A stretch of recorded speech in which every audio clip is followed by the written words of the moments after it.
안녕하세요. 김상철 목사입니다. 오늘은 마태복음 21장 18절에서 22절 말씀을 통해서 노력하지 않으면 열매도 없다 라는 제목으로 새벽 묵상을 하도록 하겠습니다. 제가 본문을 읽겠습니다. 이른 아침에 성으로 들어오실 때에 시장하신지라 길가에서 무화과 나무를 보시고 그리러 가사 잎사귀밖에 아무것도 찾지 못하시고 나무에게 이르시되 이제부터 영원토록 내가 열매를 맺지 못하리라 하시니 무화과 나무가 곧 마른지라. 제자들이 보고 이상히 여기 이르되 무화과 나무가 어찌하여 곧 말랐나이까. 예수께서 대답하여 이르시되 내가 진실로 너희에게 이르노니 만일 너희가 믿음이 있고 의심하지 아니하면 이 무화과 나무에게 된 이런 일만 할 뿐 아니라 이 산들어 들려 바다에 던지지라 하여도 될 것이요 너희가 기도할 때에 무엇이든지 믿고 구하는 것은 다 받으리라 하시니라. 아멘. 고난주간 둘째 날입니다. 우리는 오늘 예수님께서 또다시 행하시는 특별한 행동을 보게 됩니다. 월요일에는 성전을 깨끗하게 하셨는데 화요일에는 무화과 나무를 향해서 저주하시는 장면이 등장합니다. 이제부터 영원토록 내가 열매를 맺지 못하리라. 이 말씀은 사실 우리에게 좀 낯섭니다. 왜냐하면 우리 예수님께서 늘 사랑과 그리고 자비하심을 보여주셨는데 열매를 맺지 못한다고 저주를 하셨기 때문에 그렇습니다. 그래서 우리는 이 사건에 대해서는 상세하게 이해하기가 좀 어렵습니다. 당시 예루살렘은 종교의 중심지였습니다. 그리고 그 중심에는 예루살렘 성전이 있었죠. 겉으로 보게 되면 신앙은 매우 활발하게 보였습니다. 매일 드려지는 제사가 있었고 수많은 종교 지도자들이 보였고 율법에 대한 철저한 강조가 늘 있었습니다. 특히 바리새인과 서기관들이 율법을 철저히 지키는 사람들로 인정받고 있었죠.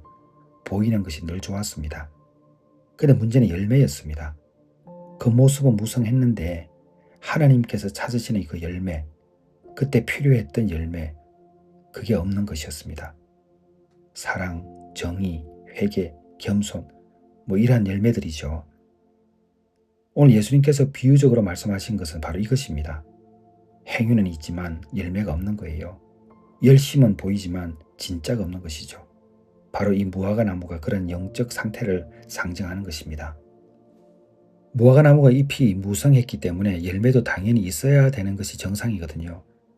그런데 겉모습이 풍성하면 당연히 있게 되리라 생각해도 열매가 보이지 않을 때 예수님은 저주하신 것이죠.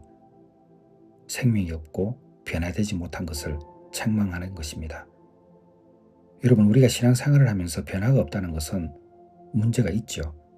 예수님의 말씀을 듣고 복음을 따라 살고 내 안에 예수가 산다고 말하고 늘 주인이 바뀌었다고 말을 하는데 내 안에 여전히 변화되지 않는 모습 가운데 서 있다면 이것은 열매 맺지 못하는 무화과 나무와 다름이 없습니다. 바리새인들과 다를 게 하나도 없죠. 내가 예수를 믿는다고 말하면 내 삶에 있어서 변화가 일어나기 위해서 나의 노력이 반드시 일어나야 합니다. 그런데 그 노력도 없이 거저 받기를 원한다면 그것은 신앙인이 아닙니다. 언제나 우리가 어린 신앙에서 벗어날 수 있을까 기도하지 않습니까? 우리는 매일 듣습니다. 어떤 말씀을 듣습니까? 내 인생의 주인은 예수님이라는 것입니다. 내 인생의 주인이 예수님이고 사람에게 의지하지 않고 주님만 바라보라는 그 의미 속에 담겨 있는 것은 열매를 맺으라는 것입니다. 이전의 내가 아니라는 것이죠. 교회를 다니면서도 변화가 없는 인생, 말은 믿음을 고백하지만 실제 삶은 전혀 다른 모습을 보이고 신앙의 언어는 사용하지만 실천은 전혀 없는 상태, 이게 바로 잎만 무성하지 열매가 없는 신앙입니다. 그런데 우리 주님은 잎을 보지 않습니다. 열매를 찾습니다. 여러분은 어떻습니까? 열매를 맺기 위한 노력을 하고 계십니까?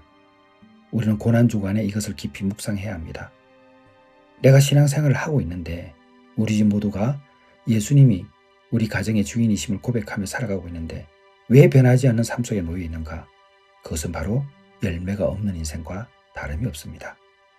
예수님은 이러한 모습에 대한 행동을 단호하게 말씀하십니다. 경고하시죠. 열매를 맺으라는 것입니다.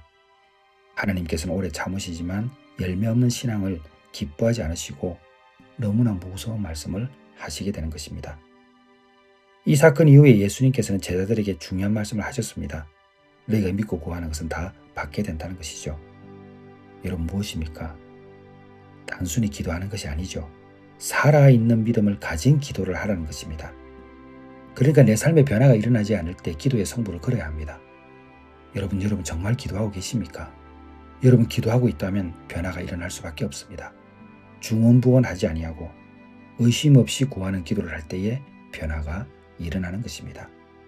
열매 없는 신앙은 죽은 믿음입니다. 하나님을 전적으로 신뢰하는 믿음은 불가능을 가능하게 합니다. 누차 말씀드리지만 사람이 변할 수 있습니까? 예, 변합니다. 믿음을 가지면 변합니다. 의심하지 않으면 변합니다. 저도 변할 수 있을까요? 변합니다. 노력하면 변합니다. 하기 싫은 일 나와 싸워서 이기며 행하면 변합니다. 우리가 안 해서 그렇고 포기하기 때문에 그렇습니다. 고난주간 화요일은 오늘 우리에게 이러한 묵상을 하게 합니다. 나의 신앙의 열매는 있는가? 나는 진짜 믿음의 행동을 하는가? 이런 부분입니다. 보여지는 신앙이 아니라 살아있는 신앙, 열매 맺는 신앙으로 나가야 할 것입니다. 오늘 하루 우리는 주님 앞에서 정직하게 돌아봐야 합니다. 내 삶 속에 열매가 있는가? 기도하겠습니다. 하나님 아버지, 겉모습만 신앙인 척하며 살아가는 것을 회개하게 하여 주옵소서.